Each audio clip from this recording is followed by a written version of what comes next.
Tungkol sa aming panyaya na bilang maging ninong at ninang sa aming anak, sila Chris at saka si Charlene.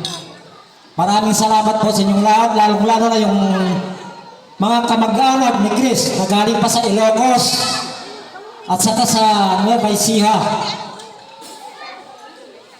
Kahit din sa aking mga kamag-anak na galing Tuguegarao, galing ng Manila, nagsakripisyo kayo na bumiyahe alang-alang sa aming panyaya.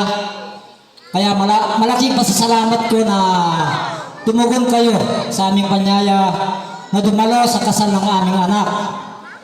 Kaya sobrang pasasalamat sa inyong lahat.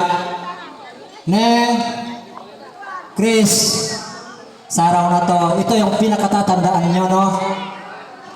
Kasi nung maalala ko lang, pagpunta niya sa Nueva Ecija, ay sa Pampanga pala, no? Nung training, inisip ko na sana makatakpo si Charlene. Kasi takot ako na maging matandang dalaga to, na tumandang dalaga. Yun ang kinatatakutan ko. Gusto ko talaga magkapamilya. Malaking pasasalamat, Chris, na ikaw ang pumuno sa pangarap ko para kay Charlene. Kaya malaking pasasalamat ko sa pag-aasawa na hindi puro saya ang inyong masagupa, kundi nandyan lahat yung pagsubok. Maraming pagsubok ang inyong pagdaanan, pero lagi nyo pa rin pipiliin ang pagiging masaya. Pero ito ang pinakamalaga sa pag-aasawa. Pinakamalaga ang titi. Ang pagtitiwala, pagtitiis, at pagtitimpi. Huwag kayong mag-alala. Kailangan sa pag-asawa, yung magbibigayan. Lagi niyong iisipin yung mga masasaya na pinagdaanan ninyo. Lalo na kung may pinagdadaanan kayong problema, lagi niyong isiksik ang masaya na pinagdaanan ninyo para mabura yung kalungkutan sa buhay. Tularan niyo na lang kami. Kahit anong hirap na aming pinagdaanan, kahit anong hirap ng aming trabaho. Kasi syempre sa bukid lang kami.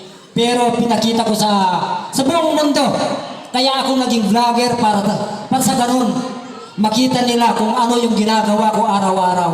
Hindi peke po yung mga video ko. Tunay po.